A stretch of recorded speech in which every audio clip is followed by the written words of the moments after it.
vamos a ver una interesante interpretación del teorema de Green desde la mecánica de los fluidos.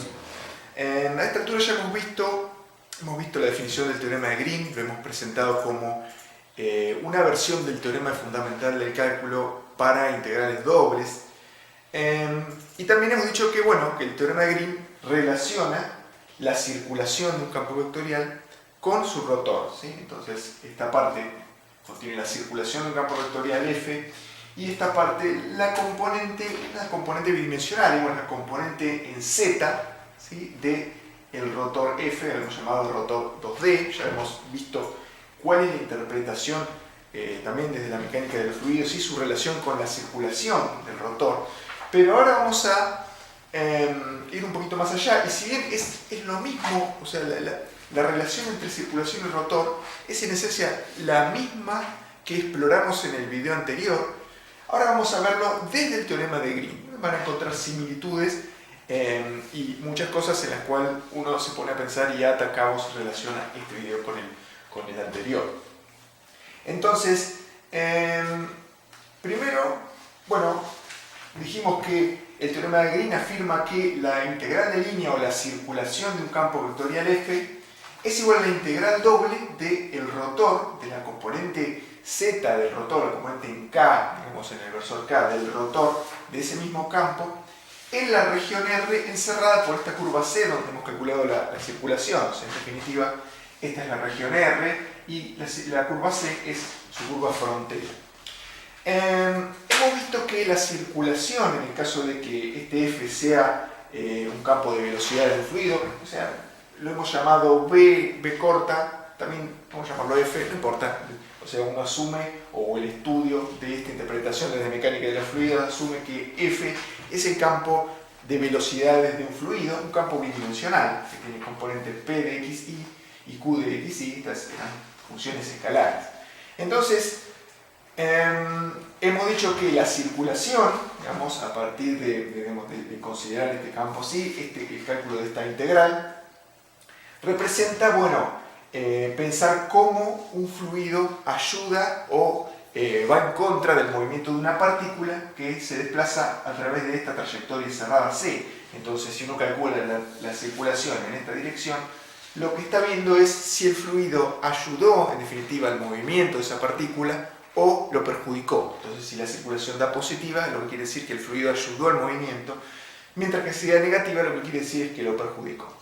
También dijimos que el cálculo de la circulación da una medida de cómo rota este fluido que está dentro de la región R. O sea, si nosotros calculamos una circulación en el sentido antihorario y eso da positivo, lo que le está diciendo ese resultado es que el fluido que está dentro de esta región, que es bidimensional, la región R, se mueve en la dirección antihorario, tiene tendencia a rotar en la dirección antihorario, una tendencia general, en promedio.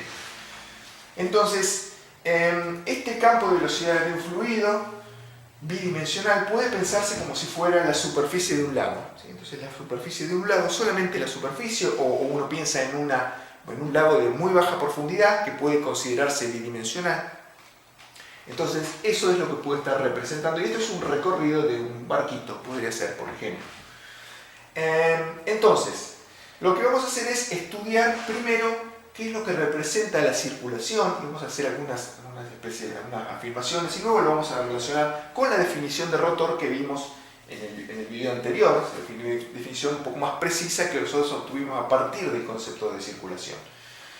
Entonces, asumimos que F es el campo de velocidades de un fluido y vemos qué es lo que sucede con la circulación. Entonces, para no pensar en partículas que se mueven, ¿sí? Dijimos, esto es una vista superior de un lago bidimensional, ¿sí? Si eso puede llamarse de esa manera, un lago de poca profundidad. Entonces, las flechitas indican la velocidad del agua sobre esa superficie.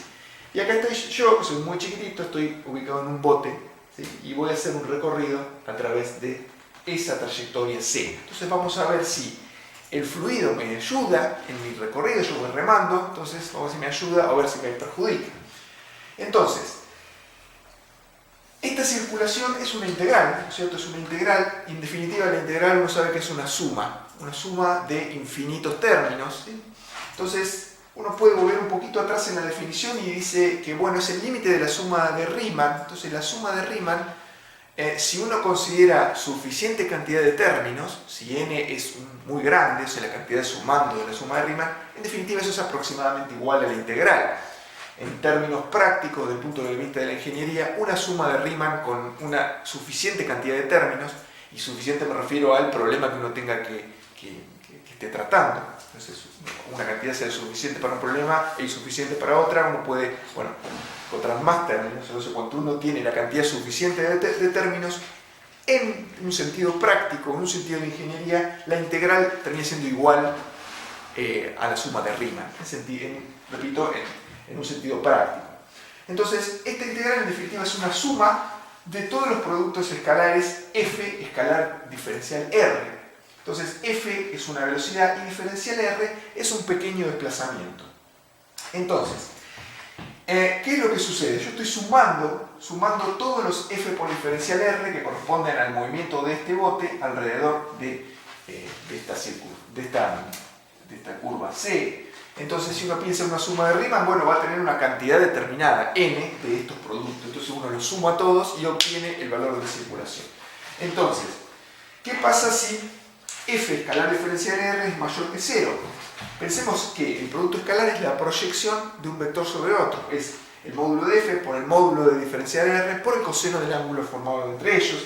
Entonces, si es positivo, lo que quiere decir es que, bueno, el ángulo formado entre ellos es un ángulo agudo, y por lo tanto, la velocidad, o sea, f, apunta en la misma dirección que el desplazamiento del bote. Entonces, si f escalar diferencial r es mayor que 0, lo que quiere decir que el flujo me está ayudando. O sea, si esto es positivo, el flujo está ayudando al movimiento de este hombre que va en el botecito. ¿Sí? Entonces, el flujo ayuda. Por el contrario, si la velocidad, por ejemplo, va en contra, en este caso, entonces lo que uno hace es que calcula el producto vectorial y como el ángulo que obtiene es un ángulo obtuso, o sea, un ángulo llano, en este caso es pi, ¿sí? 180 grados, entonces esto da negativo y lo que quiere decir es que el ángulo formado por la velocidad y el desplazamiento, bueno, no es agudo, sino que es obtuso, o como en este caso llano, y por lo tanto la velocidad, en términos generales, la proyección de la velocidad en la dirección del desplazamiento apunta en la dirección contraria al desplazamiento. Entonces, el flujo perjudica, o sea, si esto da negativo, el flujo se opone al movimiento, entonces uno tiene que remar más fuerte para poder avanzar. Entonces, esa es la idea. Entonces, si uno, cada pequeñas, digamos, distancias diferencial R, va calculando todos estos productos escalares y los suma, en definitiva lo que obtiene es esta integral, si la suma es lo suficientemente grande, es lo que dijimos recién, o algo aproximado a esta integral. Entonces, en definitiva, si toda esa suma de cada uno de estos términos da un valor positivo, quiere decir que en general durante el recorrido el flujo ayudó al movimiento del bote. Si da negativa la suma de todos los términos f por f escalar diferencial r, lo que quiere decir es que en términos generales el flujo se opuso al movimiento del bote. Eso es lo que representa la circulación de un campo de velocidades, un campo vectorial, pero pensado desde un ejemplo específico de mecánica de los fluidos, uno lo entiende perfectamente. El desarrollo del teorema de Green original que hizo George Green no se basa en mecánica de los fluidos, o sea, él estudiaba electromagnetismo, entonces le resultaba por ahí más fácil estudiar el electromagnetismo, quizá en análisis 2, en una carrera de ingeniería eléctrica o electrónica, conviene explicarlo desde ese punto de vista. En mecánica conviene explicarlo desde este punto de vista de la mecánica de los fluidos, y en ingeniería civil también. La ingeniería civil también cuenta con estudio de mecánica de los fluidos y hidráulica, ¿no?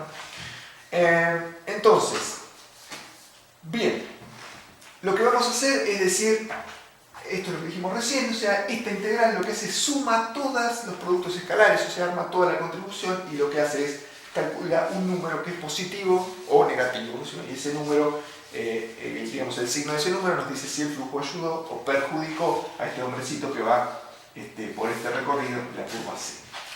Bien, hemos visto que si uno, en vez de decir, bueno, recorro toda la curva C, lo que hago es recorrer una curva C2 por acá, por este valor amarillo, acá, esta flechita amarilla, y recorrer una curva C1 también. Entonces, la circulación en definitiva termina siendo la suma de ambas. ¿Por qué? porque uno piensa que si el flujo de fluidos apunta en una dirección, en este tramo, bueno, por ejemplo, cuando voy en la dirección de la flecha verde me ayudó, pero cuando vine en la dirección de la flecha amarilla me perjudicó. Entonces, en definitiva, la suma será cero, digamos, eso se cancela, el beneficio y el perjuicio que nos dio el fluido se cancela y en definitiva nos queda solamente el recorrido exterior. Entonces, eso lo hemos visto cuando definimos el teorema de Green, lo hemos visto más desde un punto de vista matemático, pero así se ve claramente. O sea, ¿qué es lo que sucede? Se cancela la ayuda o el perjuicio del fluido en este recorrido, si yo lo recorro una vez para un lado y otra vez para el otro. Sigan imaginándose el hombrecito que va remando.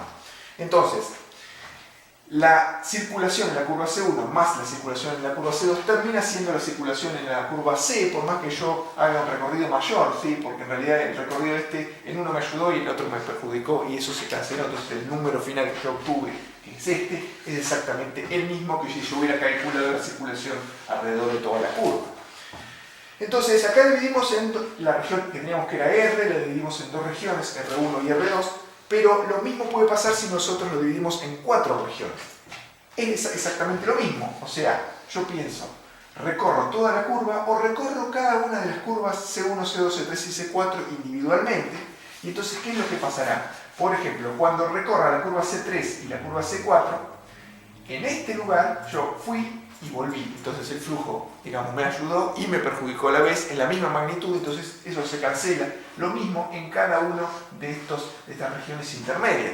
El recorrido es mucho mayor, claramente que sí, pero el valor de la integral, el valor de la circulación, ¿sí?, que da una medida de que si el fluido en general nos ayudó o nos perjudicó, es exactamente el mismo. Por esas cosas que digo que se cancelan todas las trayectorias interiores al recorrerlas en ambas direcciones. Entonces, en definitiva, queda solamente la trayectoria interior. Entonces, la suma de todas las circulaciones en las curvas C1 a C4 nos termina dando, bueno, acá es C4 y acá es C, nos termina dando lo mismo que lo que teníamos antes. ¿Y qué pasa? Uno puede ir un poquito más allá y dividir la región R en N partes. Y va a pasar lo mismo. O sea, lo que va a pasar es que la sumatoria de 1 hasta N de todas las circulaciones sobre cada una de las curvas que tenemos acá, o sea, la suma de todas, va a terminar siendo igual a la integral, en definitiva, ¿sí? ¿Por qué? Por lo mismo que antes, cada una de las secciones intermedias se va a cancelar por recorrerlas en ambas direcciones y en definitiva solamente quedará la circulación alrededor de la curva exterior, o sea, esto que está acá. Entonces, el razonamiento es directo, o sea, uno piensa en 2 regiones, en 4 o en N, es exactamente lo mismo. Entonces, la suma de todas las circulaciones alrededor de cada una de estas curvas termina siendo igual a la circulación sobre la curva exterior. Lo mismo que antes, el recorrido realizado, bueno, si N es muy grande, el recorrido es muy grande, si esto tiene infinito, el recorrido es infinito, pero la circulación es exactamente la misma. Si uno no piensa en un bote que hace infinitos circulitos, por supuesto que no, pero el razonamiento es más abstracto, pero uno puede pensarlo como digamos, de la misma forma que esto que está acá. Bien, pensemos en una de estas subregiones que tiene, la denominamos R sub K, o sea, tiene su área, es una región muy pequeña, de un área muy pequeña, y su curva frontera es C sub K. Entonces cada una de esas, o sea, si sumamos todas las circulaciones sobre cada una de estas subregiones, en definitiva lo que dijimos es que nos daba la circulación exterior, pero analicemos puntualmente una de ellas, ¿sí? Entonces, si este área es muy pequeña, yo puedo hacer un truco, digamos, con la definición de rotor, ¿sí? Yo digo, si el área es muy pequeña, nuestra circulación es igual al rotor multiplicado por el área de RK. Esto es una magnitud diferencial, esto es como si fuera diferencial área. Es una magnitud o delta área, donde delta área es algo muy chiquitito. ¿Esto de dónde viene? De la definición de rotor que nosotros vimos en el video anterior. Nosotros dijimos que el rotor tendía a un cociente, que era el cociente entre la circulación sobre la región dividido el área de la región. Entonces uno pasa dividiendo esto, tiene la circulación dividido el área. Entonces esa es la aproximación que hacemos. ¿Qué pasa? Era un límite. ¿Un límite cuando qué? Cuando la trayectoria CK convergía dentro de un punto, que nosotros lo habíamos considerado en el medio, pero no importa que esté en el medio, o sea, puede estar en cualquier lado, por ejemplo, este punto. Entonces, si converge en ese punto, lo que pasaba es que ahí estábamos en el límite. Pero si esta región es muy pequeña, esta aproximación es válida sin tomar límite, ¿sí? Si esta región es muy pequeña. Estábamos diciendo que el rotor, o que el cociente entre la circulación y el área de la región, tiende al valor del rotor. Por ahí, si no recuerdan bien, revisen el video anterior que está claramente explicado. Bien, entonces, esto es crucial para obtener la expresión del teorema de Green. Entonces, ¿qué es lo que vamos a hacer? Vamos a sumar todas las contribuciones. Nosotros tenemos, esto es la circulación de nuestro campo vectorial de velocidades en esta curva C sub k. Entonces lo que vamos a hacer es sumar en cada una de las n subregiones que habíamos dividido, sumarlas, y sumarlos de 1 hasta n, cada una de estas circulaciones en cada una de las subregiones. Y por supuesto, si sumamos de un lado de una igualdad, o esto es una igualdad sensible, ¿sí? Sumamos de un lado de la igualdad, tenemos que hacer lo mismo. Entonces, desde otro lado sumaremos desde 1 hasta n todos los rotores multiplicados por el área de la región. Entonces, de cada una de las n subregiones que hemos dividido. Y entonces, lo que hacemos es tomar un límite cuando n tiende a infinito. Entonces, cuando n tiende a infinito, esta sumatoria de Riemann termina siendo la circulación. Y esta sumatoria tiene un diferencial área acá, entonces termina siendo una integral doble en la región R del rotor 2D, bueno, además lo dan el punto, pero en definitiva del rotor 2D en cada uno de los puntos de la región. Y esta es la expresión del teorema de Green, es la expresión que estudiamos. O sea, pasa que en la mayoría de los cursos de matemática, cuando se presenta el teorema de Green, se hace como lo hice yo en la presentación justamente que lo definimos. Uno dice, el teorema de Green es tal y tal, y relaciona una integral con otra integral.